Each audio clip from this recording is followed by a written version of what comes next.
Hi, this is Mike from Mike's Unboxing Reviews and How To, and on today's video we'll show you how to do a USB BIOS flashback on the MSI B650M-P. This is a micro ATX motherboard, relatively cost effective, inexpensive, and perfect if you are picking up a slightly cheaper AM5 processor, such as this.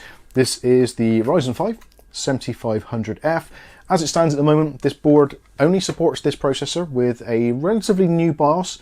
We've no idea what BIOS is actually on this motherboard. Unfortunately, MSI generally don't tend to put manufacturing dates or anything on the board which can identify if it works or not. So I think it's prudent to actually go ahead and do a BIOS flash. So I'm going to show you exactly how that's done right now. Okay, so we're going to do the BIOS flash on the Pro B650M-P. So head over to the MSI website, links for this will be in the video description. If you're not too sure which BIOS you need, you can head over to the support tab here. And if you go to the compatibility tab, you can then look for CPUs and see which ones are supported.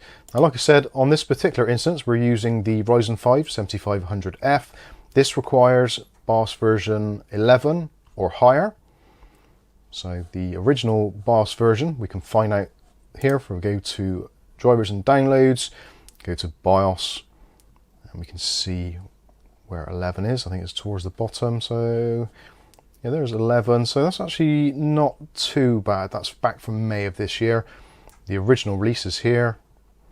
So there's a few betas, and then this one here, which supports it. So I want to go a little bit further on. So I don't want to get the very latest one, because that is also a beta. But what I'm going to try is this one here. So this is actually a full-fledged BIOS, and that is from August, and that should have our security issues configured and also some DDR5 memory compatibility issues sourced out as well. So in order to get this, we're going to click on the download button and save it to our Windows desktop.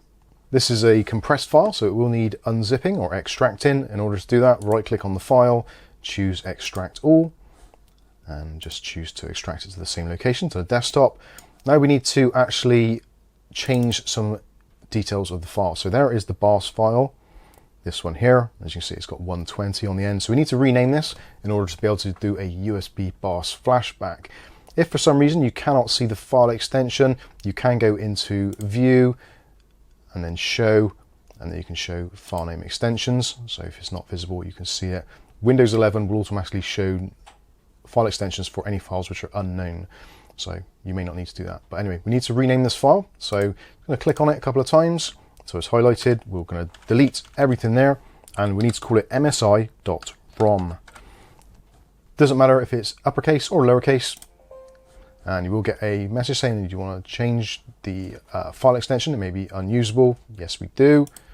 And that is it. So now we need to get our USB stick ready. So don't forget, USB stick has to be FAT32 and ideally 32 gigabytes or less.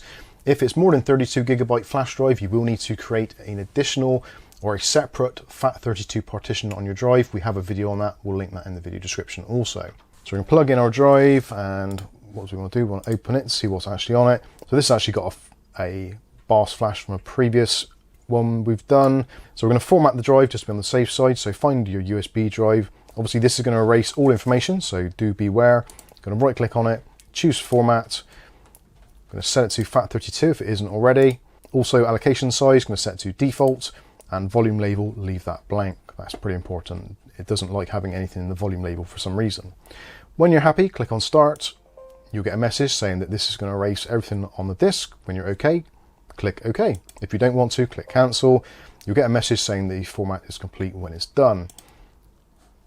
So now we have a blank drive there. So now we can copy our ROM file from our desktop. So right click on that, choose copy, then go down to our USB drive, right click and choose paste. Just your simple copy paste thing. And you'll see the file is 32 megabytes or 32,768 kilobytes. That is the right file size. So now we're ready to go over to the motherboard and actually flash this onto the system. At this point now, if you want to, you can click on the eject button to remove the drive or just pull it out. The choice is yours. So now we're ready to flash the BIOS on this board. Now, a lot of people say, can I do this with the PC fully built? Yes, you can do, but there's just more things to diagnose should it not flash for some reason. Ideally, if your system is fully built, probably a good idea, either remove the graphics card, or easiest thing to do is just remove the RAM sticks. that will prevent the system from trying to boot anyway if there's no RAM installed. So yeah, that is my my general consensus on that. In terms of what you need to have powered, you need to have your 8-pin EPS, which is this one here, goes into the top corner, so we might as well plug that in now. And also you need the 24-pin main power, which goes into the socket towards the back. So let's go ahead and plug that one in also. So now we're going to press and hold the BIOS flashback button. The port that you need to use is this one here at the bottom. So where you've got your keyboard and mouse port, use the bottom USB port. So I'm going to press and hold for about 3 seconds. 1, 2, 3. And you'll see that the LED starts flashing. If you do it, you press the button and nothing flashes, or the light stays on permanently for a few seconds, it means that you've got it in the wrong port, or it cannot read the drive. So this is going through normal settings now. The power supply fan is spinning a little bit. It's one of those low spinning RPM things, so it's basically hardly going. The important bit here is the flashing LED, which you can see relatively clearly there. So it's going to change speed. When it's done, that light will extinguish altogether and you'll possibly hear your power supply switch off as well. So let's carry on, let it do its thing, and we'll come back when it's finished. You will also find, whilst it's flashing, the CPU and memory LED will be illuminated in the top corner there.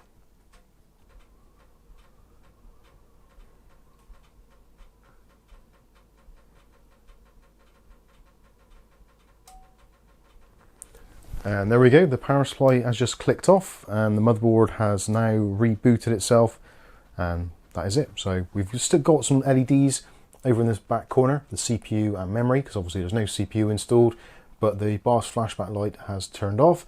So we can just turn off the power supply now, and that is it, we're pretty much done. So turn off the power supply, and then it's up to you what you want to do, whether you want to put your processor on and do like a small test rig just to make sure that it boots up and all that kind of good stuff. The choice is entirely down to you. Obviously, if you've got this built into a PC already, it's just a matter of reassembling what you've taken apart. But that is pretty much it. So hopefully this video is helpful to you. If it is, smash that like button. If you want to see more content like this on a daily basis, then hit subscribe and the chime notification. If you want to find out if this board actually works or not, then there is another video which will be hopefully linked or listed talking about this board specifically. So if you want to see how that goes, do follow along. But that's going to wrap this one up. I've been Mike. This is Mike's Unboxing Reviews and How To, and hopefully we'll catch you in the very next video. Thanks for watching.